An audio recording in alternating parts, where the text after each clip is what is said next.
Starch and sucrose synthesis. Triose phosphate, which is generated by the Calvin cycle, it acts as a precursor in both starch and sucrose. If we see the flow chart of sucrose and starch, there is a single difference. That is, as in starch synthesis takes place, the glucose residue is activated as a nucleoside sugar. But in sucrose synthesis, triose phosphate is converted to UDP glucose, and this conversion is known as photoassimilates to either sucrose or starch, and it is called as carbon allocation. If we see the starch synthesis, the synthesis for triphosphate in chloroplast, the triphosphate is converted into glucose 1-phosphate, and then this glucose 1-phosphate is activated to ADP glucose. This reaction is catalyzed by an enzyme ADP glucose pyrophosphorylase. The glucose residue is finally transferred by the starch synthesis from ADP glucose to a non-reducing end carbon 4 of the terminal glucose of a growing starch chain. A branch is formed by the branching enzyme at certain chain length. The polysaccharide chain is cleaved at alpha 1,4 glycosidic bond, and the chain fragment thus separate in connected by a newly formed alpha 1,6 bond to its neighboring chain. This is the starch synthesis.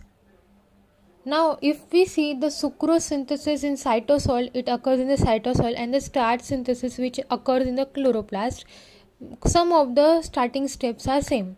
See that if we see the sucrose synthesis, the glyceraldehyde 3-phosphate triose phosphate in the presence of aldolase convert into fructose 1,6 bisphosphate, and this fructose 1,6 bisphosphate in the presence of fructose 1,6 bisphosphatase get converted into fructose 6-phosphate, which further get converted into glucose 6-phosphate in the presence of hexose phosphate isomerase enzyme.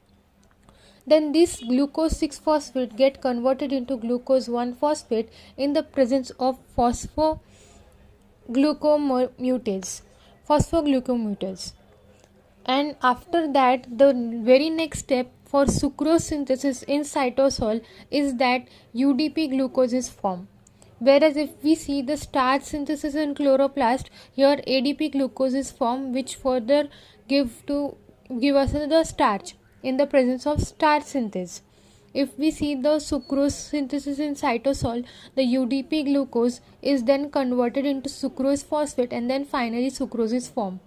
And while converting to sucrose phosphate, fructose 6-phosphate and sucrose phosphatase synthase enzyme is used, and then sucrose phosphate is then converted into sucrose in the presence of sucrose phosphate phosphatase. This is all about the synthesis of starch and sucrose. If we see sucrose synthesis, in sucrose synthesis a disaccharide of glucose and fructose takes place in the cytosol of the plant cell. That means this sucrose synthesis which occurs in the plant cell, it is synthesized, sucrose is synthesized in the cytosol from triphosphate. And this starch synthase, triphosphate is converted into glucose 1-phosphate. And glucose 1-phosphate is activated to UDP glucose. And this reaction is catalyzed by the enzyme UDP glucose pyrophosphatase. An enzyme sucrose phosphate synthase catalyzes the transfer of the glucose residue from UDP glucose to fructose 6-phosphate, forming sucrose 6-phosphate, and finally the sucrose 6-phosphate cleave the phosphate from sucrose 6-phosphate yield sucrose.